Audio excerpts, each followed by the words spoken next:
Bonjour à tous et bienvenue dans ce journal de cinéma numéro 17 et aujourd'hui on va parler de Star Wars épisode 9 de J.J. Abrams.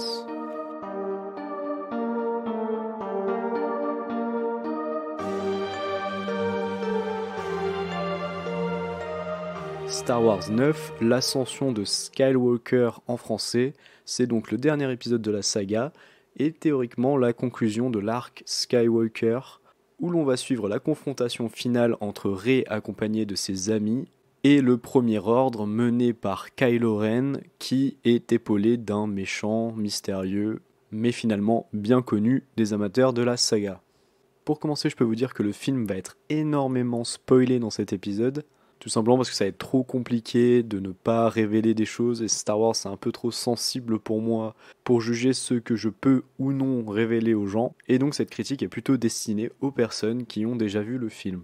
Alors moi-même je suis pas le plus grand fan de Star Wars dans le sens où je connais pas l'univers sur le bout des doigts, que je ne connais pas bien l'univers étendu qui aujourd'hui est obsolète et que par exemple je n'ai jamais revu la prélogie depuis sa sortie quand j'avais une dizaine d'années. Cependant, d'un autre côté, j'ai toujours été un grand admirateur de la première trilogie de Lucas, qui était la seule existante quand j'ai découvert Star Wars, et vous aurez donc l'avis de quelqu'un qui apprécie beaucoup Star Wars, ou plutôt le souvenir de ce que Star Wars a pu être quand il était plus jeune. C'est un univers que j'ai toujours beaucoup apprécié, mais malheureusement, je suis plutôt d'avis pour dire que la saga Star Wars a un peu été essorée pour devenir en fait une machine à cash. Et donc sans plus tarder, parlons de ce nouvel épisode qui est donc le dernier de la trilogie entamée avec Star Wars épisode 7, déjà réalisé par J.J. Abrams, poursuivi par Star Wars Les Derniers Jedi par Rian Johnson, et ici retour de J.J. Abrams derrière la caméra pour ce numéro 9, censé donc conclure ce que Lucas avait commencé avec Luke Skywalker dans l'épisode 6. Et mon ressenti sur les deux précédents films de cette nouvelle trilogie était globalement mitigé.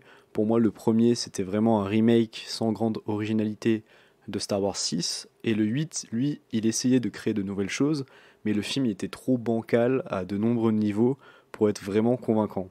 Et après la vague de détestation qu'avait subi du coup ce Star Wars épisode 8, il paraissait évident que Disney allait vouloir rattraper les choix du précédent pour ne pas trop ternir l'image de sa poule aux œufs d'or auprès d'une certaine frange des fans hardcore de la saga.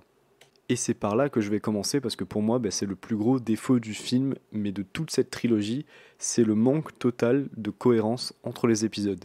On a l'impression que cette trilogie n'a jamais été écrite en une fois. Le premier était trop classique, alors on fait un second film plus risqué, avec une représentation de l'univers différente, mais comme l'accueil est moyen voire catastrophique, eh bien Disney va revenir en arrière pour faire un film dans l'esprit conservateur du 7. Ce qui donne une catastrophe scénaristique tellement l'épisode 9 ressemble un peu à un crachat monumental au visage du film précédent, la trahison ultime étant de revenir sur les origines de Rey et le propos sur la figure du héros et sur ce qu'est l'héritage que pouvait nous proposer le numéro 8. Eh bien non, dans cet épisode, Rey est devenu donc le spoiler ultime, petite fille d'un personnage mort et enterré depuis des décennies, à savoir l'empereur Palpatine. Soit pour le remettre dans son contexte, le deuxième plus grand méchant de la saga Star Wars est celui qui est présent depuis l'épisode numéro 1. Et après une justification que j'ai trouvée nullissime car inexistante, vraiment pas convaincante, le spectateur doit croire à cette origine sortie du chapeau et à ce personnage qui sort de nulle part dans le dernier épisode, d'une trilogie où il aura été absent tout du long, et impossible de ne pas trouver cette révélation tout à fait grotesque. Et on peut continuer longtemps avec les trahisons, par exemple le personnage de Rose, qui était un des personnages principaux du précédent film, et ayant été conspuée et insultée par nombreux idiots sur les réseaux sociaux, et elle est donc reléguée au rang de figurante au sein des rebelles. Et j'étais pas la plus grande fan du personnage, mais la reléguer d'une telle manière, c'est donner grossièrement raison à tous les idiots qui l'avaient insulté sur les réseaux sociaux. Parce que finalement, et c'est peut-être le problème aussi de cette trilogie Star Wars, c'est tout ce qui s'est passé à l'extérieur en fait des films. La fanbase elle est tellement gargantuesque avec des aspirations tellement différentes que finalement tout le monde crie pour l'un ou pour l'autre, et quoi qu'il soit fait, finalement ce sera jamais au goût de tout le monde. Et finalement, les fans, à force de se plaindre, à force de ne jamais être satisfaits, pour moi, ils ont finalement un peu créé aussi ils ont leur part de responsabilité dans la création d'un produit aussi absurde finalement et avec une nostalgie complètement déplacée et anachronique. J'ai déjà parlé de Palpatine, mais voilà, dans ce film, les morts ne sont pas morts, et pour faire du fanservice, on va nous rajouter des apparitions sans intérêt, comme par exemple celle d'Harrison Ford, totalement inutile, ou Mark Hamill en fantôme, qui est juste là pour détruire les propos du Luke du film précédent. De même pour la princesse Leila, qui finalement n'est pas vraiment intéressante dans le récit, pas vraiment importante, et je suis vraiment pas certain de l'utilité de son intégration dans le film. Et au rayon des incohérences, notamment, on a aussi ce baiser final entre Ben Solo et Rey, qui est pour moi le dernier clou planté dans le cercueil de l'originalité et de la cohérence de cette trilogie. Je pourrais donner beaucoup d'exemples, mais je crois aussi que le film a vraiment des trous béants dans le scénario, avec exemple Finn qui à 2-3 reprises sous-entend qu'il doit absolument dire quelque chose à Rey, et ce ne sera jamais révélé. De même, à la fin du film, quand il a une intuition et que c'est censé finalement nous convaincre ou nous guider vers l'idée que, il sent la force, eh bien cette intuition, elle est finalement jamais explicitée. Enfin, on comprend pas trop comment elle se justifie dans le scénario. Et pour quelle raison J.J. Abrams, qui nous a expliqué que Rey avait des origines, qui s'est senti le besoin d'en créer, eh bien là, il peut pas nous expliciter que Finn peut-être ressent la force, et il essaye de nous créer un pseudo-mystère qui sert à rien, qui fonctionne pas. De toute manière, le script du film est vraiment sa plus grande faiblesse, parce qu'aussi, le film essaie d'en faire beaucoup trop, il essaye de mettre beaucoup d'éléments, beaucoup de péripéties, etc. Mais au final, il bâcle tout. On n'a pas le temps de s'arrêter sur les événements, de profiter des événements, de ressentir des choses. Et par exemple, la fin et la mort de Ben Solo, alias Kylo Ren, elle est terrible pour moi, parce qu'elle dure vraiment 2 secondes. Et comme beaucoup de choses dans ce film, et ben finalement, tout va trop vite, on a le temps de s'arrêter sur rien, et on ne se sent pas impliqué dans les événements. Le montage également, il est indigne d'une telle production, avec certaines choses qui s'enchaînent sans lien logique. La plupart des décors sont d'un vide assez triste, vraiment, pour un Star Wars. Il y a beaucoup de choses où on voit pas grand-chose, il n'y a pas de détails, c'est des déserts, une mer déchaînée, le vide spatial avec des destroyers qui flottent. Mais tout semble assez pauvre et les quelques bonnes idées, comme par exemple la fête dans le désert au début, elles sont assez peu exploitées. Pour ce qui est des acteurs, j'ai pas été totalement perturbé par les scènes avec Carrie Fisher, qui sont en fait des réutilisations de scènes qui n'ont pas servi dans les précédents films. Je savais pas d'ailleurs que ce procédé avait été utilisé. Je trouve ça pas si mal fait, mais encore une fois, le personnage de Leia, finalement, il est pas très intéressant. Parce que justement, dans ce film, pour moi, tous les personnages secondaires sont écrasés par Rey et sa confrontation avec Kylo Ren. Finn, Poe, C-3PO, qui peut-être est celui qui s'en sort le mieux, eh bien tous ces personnages, je trouve, qui sont tout simplement relégués au rang de faire-valoir. Ils servent à rien d'autre que à balancer leur petite vanne de temps en temps, à apparaître dans les plans de coupe, mais les enjeux dramatiques autour de ces personnages, ils sont vides, et leur développement, il est inexistant. On a peut-être juste Lando qui, lui aussi, ne sert vraiment à rien, réussit à rendre sa présence sympathique parce que il se marre tout le temps, tout le long du film. Mais bon, un mec qui rigole pour le fan service, ça suffit pas à sauver un film. Et comme je l'ai évoqué précédemment, à l'instar des films Marvel, je trouve que le film est vide d'émotions et d'enjeux dramatiques. Rien de ce qui se joue à l'écran ne procure vraiment une émotion, couplé au fait que certains moments censés être critiques sont désamorcés par le montage qui est aberrant, donc comme la scène de Kylo qui ne débouche sur rien et qui est balayé d'un revers de main, ou alors le reset de C3PO qui aurait pu faire figure de moments un peu émouvants, mais non, il fallait qu'un droïde inutile fasse une non-blague pour signaler sa présence et annuler tout ce que la scène aurait pu avoir d'émouvant.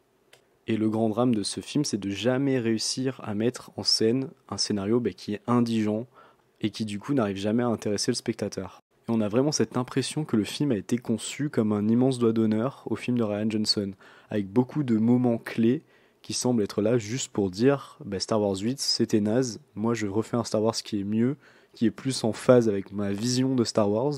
Et on peut notamment penser à cette ultime réplique de Rey qui se rebaptise Skywalker et qui achève donc ainsi définitivement Rian Johnson et qui est censé être le moment ultime de satisfaction pour de nombreux geeks, mais finalement pour moi ces geeks qui sont satisfaits à la fin du film quand Rey dit qu'elle s'appelle Rey Skywalker, c'est les fossoyeurs de cette saga, tout comme Kathleen Kennedy et J.J. Abrams.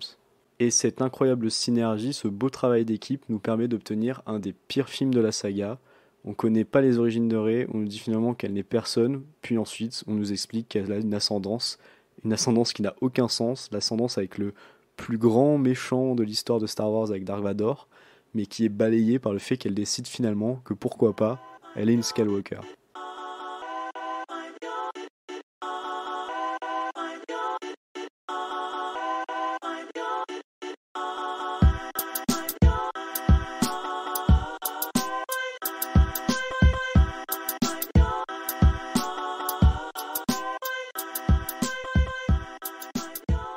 Et à la question, est-ce que je recommande ce Star Wars épisode 9 ? Eh bien évidemment, j'ai envie de vous répondre non, parce que c'est un film qui n'est pas bon foncièrement, c'est un mauvais film, en plus d'être un mauvais Star Wars.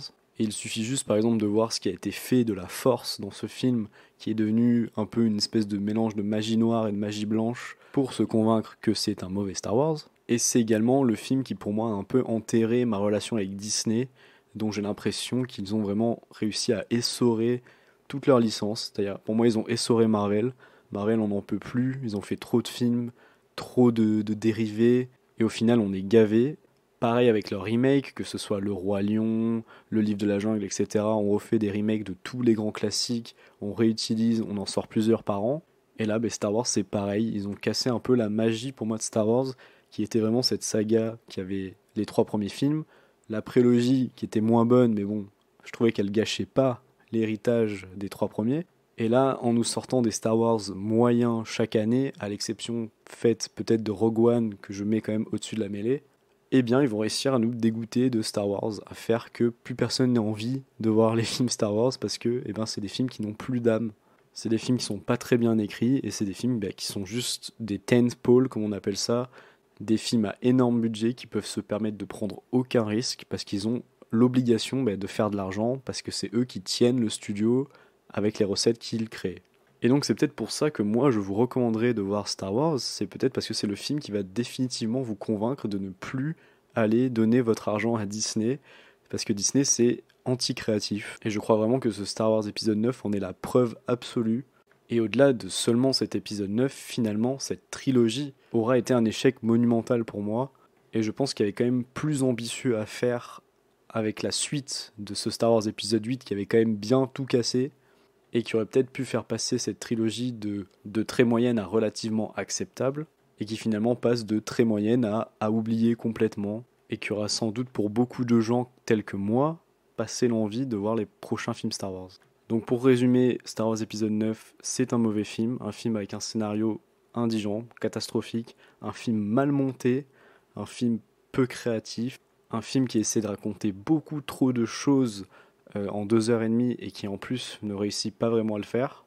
Et un film surtout, pour moi, le plus gros problème de ce film, c'est qu'il est vide d'émotion en fait. On n'est jamais impliqué dans ce qui se passe, c'est inintéressant. Et malheureusement, les quelques moments d'implication du spectateur, c'est là où il s'implique pour soupirer d'effarement devant un moment au mieux sans intérêt, au pire absolument ridicule. Et c'est à mon plus grand regret que se termine cette critique de Star Wars épisode 9 sur ces mots assez difficiles. J'espère tout de même que l'écoute vous a plu. Vous pouvez retrouver l'actualité de Journal de Cinéma sur Twitter @journaldecinema.